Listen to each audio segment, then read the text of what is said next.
Hello and welcome back to the Championship Wrap. I'm Jenna Bruff, joined by Andrew Henderson, the one and only, again, back with me in the studio.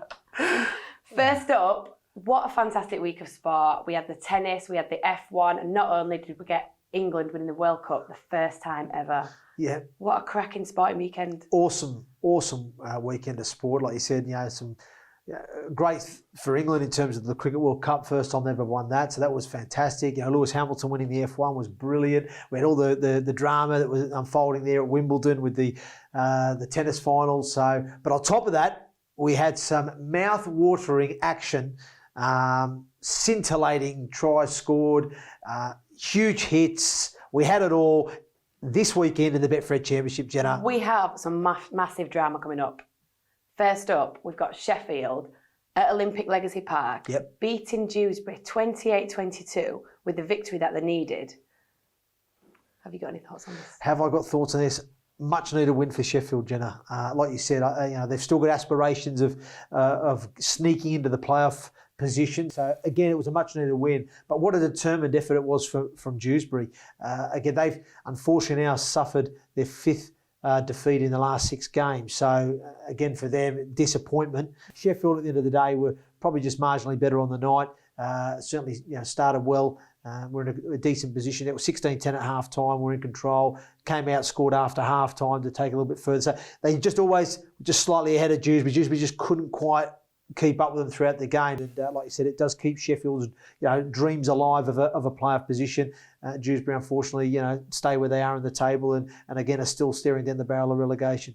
Next up, we've got our feature game. Let's check out the action. Toronto v Featherstone down at the Lamport Stadium. So continue. Albison plays the ball quickly. Ackers equally speedy for Mellor. This is McCrone. Now O'Brien on that right-hand side. O'Brien has cut through, and Toronto have hit the front inside 2 minutes. Scampering run. Oh, he's got the ball down there, Chase Stanley. Saying he's got to try, and the referee agrees with him. Chase Stanley has managed to smuggle that ball to the ground. They were putting the pressure on in the early stages of this second period.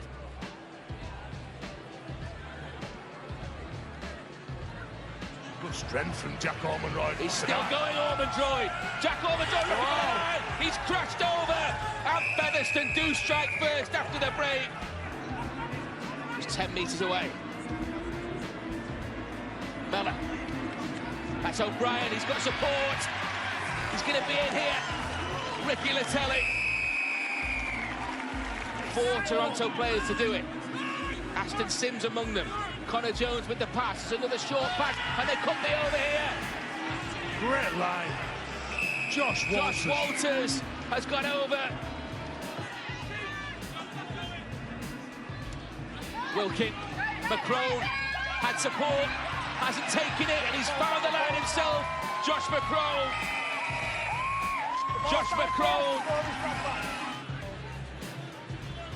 Time it was Brad Day who was stopped. Hardcastle. Pass came from Dagger. And Albert is away. Albert down the centre of the field. He's got support. This is the Featherstone response. And Connor Jones puts it in the melting pot. 9 minutes to go, and it's anyone's game at the Lamport Stadium. That is the last action. They won here 12 months ago, and they've pushed Toronto Wolfpack all the way in 2019. Wow, what a game. Toronto with a victory yet again against Featherstone, 22-18. Featherstone did push them close. At half-time, it was 14-0. Yep, at the break. It was. I mean, it was some comeback from Featherstone, really. And, bearing in mind, they didn't have 2 of their pivotal players in Dane Chisholm and Cameron King on show for whatever reason, which, certainly disrupts things when you don't have some of your key pivotal players in those pivotal positions available. But hey, it didn't worry Featherstone too much, did they? They went there with nothing to lose. They had no pressure on them going into the game, and boy, did they deliver a performance. Like you said, 14-0 down at half time, weren't they? I mean, that's some effort to come back. And Ryan Carr will take a lot of positives from this performance. To say that he didn't really go there with his full strength side and to come away push Toronto as close as they did, he'll be really, really pleased. On the flip side, I think Coach Brian McDermott will obviously again be really pleased that he's beaten a very good Featherstone side side. But again, it's probably some areas of his game. I know he wasn't too pleased last week, even though they won comfortably last week. There was areas he wasn't happy with.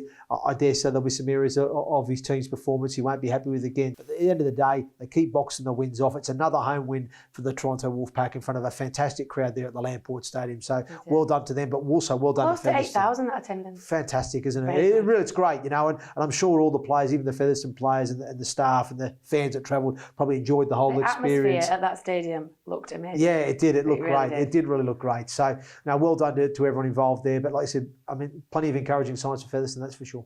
Next up, we've got Toulouse coming off the back of a defeat. They played Rochdale, beat them 68-0. We've got Elias Bergel scoring 6 tries in this game. Yeah, unbelievable. Well, what a response it was, wasn't it, from Toulouse? You know, they've gone there and they've just really pumped Rochdale, haven't they? They've just put them to the sword. Demolition act, I should say. You know, fantastic team performance from Toulouse. It's devastating. And yeah, it's just heartbreaking for Rochdale and their fans. I feel for the players, it's hard to turn up and get a defeat every week. Absolutely, it is. But I mean, putting their bodies on the line. They are, and it's not through that the guys aren't going out there wanting to win. I mean, but we've spoken about it in recent weeks, haven't we? That, you know, it's probably the damage was done earlier in the season, and I just feel that they've had a few tough losses. It's just been, you know, tough for them to get back and get that result. You know, it's been really difficult for them. You know, but yeah, well done to Toulouse. You've got to play what's in front of you. Like I said, they keep themselves now in 3rd position. They're a point away from York, who are in 2nd. But you know, good team performance all around for them. Next up, we've got Leigh 24, Barrow 8. Mickey Hyam on his 550th appearance. That is amazing. Yeah, it's what amazing. An outstanding career. Hey, he's been a real stalwart, hasn't he? Yeah, not just to Leigh Centurion, top grafter, but just to the game, you know. And he's still doing a decent job for them. I've watched him in recent weeks, and you know, he still manages to get his team around the park, and he still offers something there, getting out of dummy half and defensively working hard for his teammates. And yeah, so fair play to Mickey, you know, and well done, Mickey. That's a fantastic achievement. 550 career games, and you know, the amount of Super League that he's played as well as the amount of championship, it's unbelielible. So yeah, well done to him. Leigh are now sitting joint with Toulouse in 3rd. They are, and that was a really important victory for Leigh. You know, they've been in pretty decent form, haven't they, of late? You know, they were disappointed with the narrow loss away to Featherstone the week before. You know, and going to Barrow could have been a tricky fixture because, you know, Barrow have been, you know, really disrupting some teams in recent weeks as well, and you know, certainly competing well.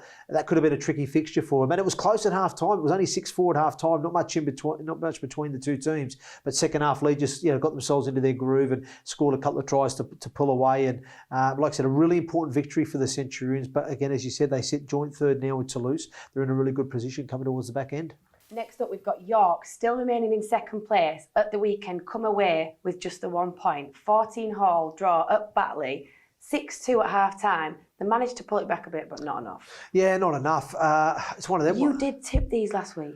I did tip York, and it's funny that. And I know, I mean, like I said to you, the York fans always get into me for going against their team. And I did explain myself last week that I normally, because one of our cameramen, Joe's a big York fan, and every time it was a bit of a running sort of joke we've got going on. Every time I just keep backing against them because they keep winning. And then the times I've backed them or they haven't quite come away with the spoil. So I'm not sure whether that's, I don't know if that superstition is true. So maybe I have to go back to backing against them this week for them to get the result. But hey, listen, you've got to take nothing away from Batley. I thought it was a really, really good team performance from them. I think York just started too late in this game. Yeah, they just didn't have the same sort of energy or vigour. But you've got to give credit to Batley. You know, the resolve that they showed. I thought Lewis Jewsbury was outstanding, the halfback there for Batley. He had a really good performance, you know, getting his team around and creating a few opportunities. But I just thought it was a really good team performance for Batley. I think Batley will be really disappointed they didn't nick it and get the 2 points, because I think they'll feel that they were probably the better team on the day, and probably felt that York were there to be beat. York have been really consistent in terms of their performance levels, hence why they are where they are, 2nd in the table. But unfortunately for them on Sunday, they just weren't quite where they needed to be. I believe it really came down at the end there. Connor Robertson had a penalty goal attempt from 60 metres out, and it just fell short. So they could have actually not been at their best, could have nicked it in the end, which would have been heartbreak for Batley. But like I said, the Bulldogs just did enough to hang on for a point. Next up, we've got a thriller of a game here. Bradford down at Oddsall, 34-all with Swinton. Yep. Connor Farrell scoring a last gasp try. Yep. What happened here? Well, There were really, some tries scored here. it was. I mean, look, we all know that Swinton have been. We said this would be close last week. Yeah, we all know that Swinton have been improving, haven't we? Yeah. You know, they've been in really good, decent form of late. You know, they've either been getting results or they've been pushing teams really, really close. And it was no different here, was it? I mean, I thought Swinton really came out of the blocks. I think they went to a 16-0 lead at one point, or they were 16 points ahead at one point. And like you said, they were really in control. But fair play to Bradford. You know, they certainly weren't at their best. I believe John Keir wasn't too pleased at the end of the game. He's made it pretty clear he wasn't happy with certain players. He never highlighted those players, but you know, certain players in the team need to be worried for next week, you know, in terms of his team selection. But he was, I think, disappointed with the overall team performance. And they've built some really good momentum in the recent weeks, haven't they? With some really good performances, some good results. They would have felt at home against Swinton. They could have got the job done. It would have been another win boxed off for them as they keep building forward. And it's just a little half step backwards for them. They're only picking up a point, but it doesn't put them out of the mix. So they're still in the race for the top five. But like I said, yeah, full credit to Swinton. You know, great team performance from them, and to nick a point from Bradford, I think they would have took that at the start of the week. So well done. Next up, down at the NBI, the Shea, Halifax, massive victory here, 40 points to 10 over Widnes. You can give us your input on this, I'm sure. Yep. You and George Riley commentated live on the Hour League app. Yes. Give us your thoughts on this game. Yeah, look, I'll be honest with you, I thought it was a fantastic team performance from Halifax. I thought everybody within that team executed their role well. I just felt they really went back to doing the little things well. They played a lot more direct, played more to their strengths, played a lot more direct. They had the back five getting in, linking up, you know, getting in between bodies, creating some ruck speed. Scott Morrell and Ben Johnson controlled the kicking game for them, and they were really disciplined defensively too. They didn't give away a lot of penalties. They really front-loaded their energy defensively, and they were worthy of their win. They really deserved that. Widnes, on the other hand, for me, just again showed a couple of good signs and spells within the game, but just didn't have the same energy or the same intent. You know, they looked at times they weren't moving quick enough for me through that middle third at times. And yeah, I just think there may be a little bit more behind the scenes out at Widnes. I think it's a difficult time for them, but they still have enough quality, and their focus has to be now about surviving and obviously dealing with what's coming next and building a team part-time for next season. But they need to make sure they do the job and stay up first, which I'm certain they will with the quality they have at their disposal. Halifax, you know, for them, it's about finishing the season strong and building off the back of that a platform for next season. Brilliant. That's it from the Betfred Championship Round 21 results. Let's take a look at the fixtures for Round 22. Let's make some predictions here, because I know you can't get them right and I can. Okay, good idea, Jim. One of your best. This one, first up, we've got Toulouse v Sheffield. This could be a storming game on Saturday. Ooh. Yeah, this is a very good fixture and an important one again. It's at Toulouse. I'm going to go Toulouse. Make your predictions. Yeah, I'm going to have to go with Toulouse at Toulouse. Obviously, I just feel, you know, like I said, I know they've had the one hiccup there at home, but they've generally been, across the season, pretty consistent. But yeah, look, it's a must-win game for Sheffield. They have to go there because, like I said, a loss this week for them potentially keeps them 4 points away from the top five. Each week goes by, there's less and less games, so there's less opportunity to claw them back. So for me, Sheffield have to win this week if they're going to have a chance of making the playoffs. But I'm with you. I think Toulouse will have too much on the day. Well, because you get them all right, Jen, that's why. Next up, we've got York v Bradford. Yeah. At York. Wow. York have had the draw. Bradford have had the draw. They're both going to want to win this week. Yeah. Bradford are probably in a similar boat to Sheffield, where they have to win this game this week. They are on a must-win sort of task. York, let's say they're in a good position at the moment, sitting second. I think back at home, they're going to be determined to reward their home fans with a good performance. However, you know, I think John Keir will have his men fired up. I'm going to tip a Bradford win this week. I think just because I think they're going to show a little bit more desperation than York, because they need to win to keep the dream alive. You've gone Bradford because I'm going York. Okay, no worries.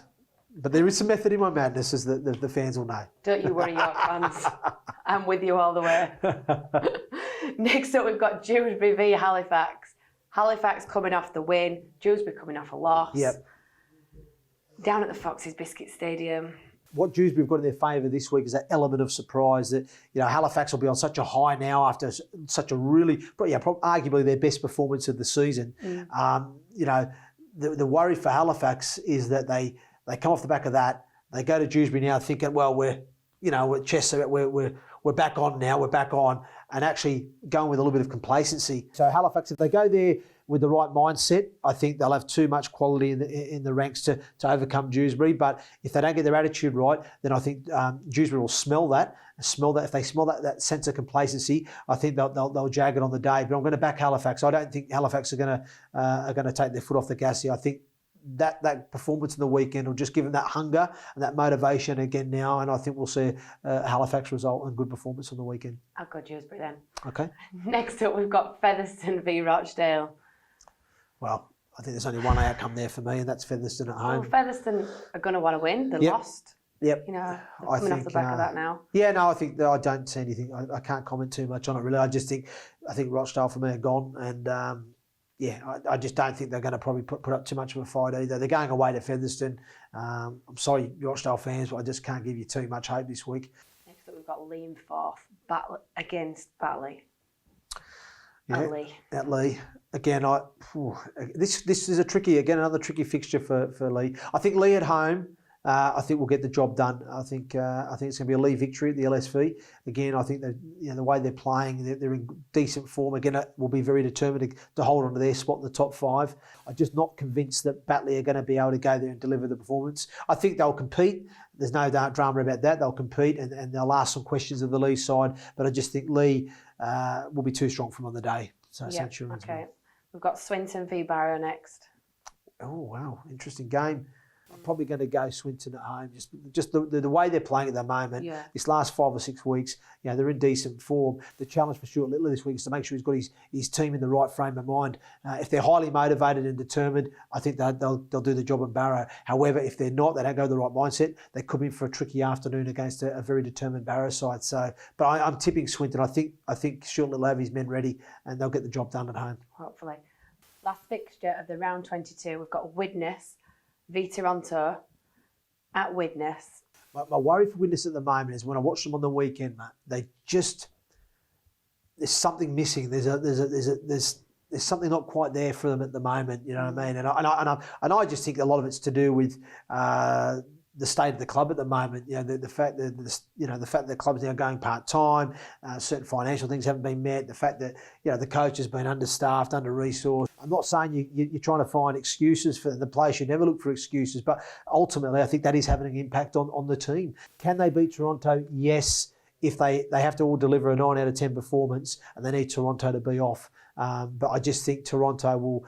I think after just having their feathers ruffled a little bit by Featherstone on the weekend, I think we'll come to Widnes with a bit more of a determined approach and get the job done. That's it from the Round 21 Betfred Championship results. Join us again next week as we review the Round 22 Betfred Championship. Thanks to Hendo for joining me again. Thanks, Jenna. I shall see you next week. I'll see you next week.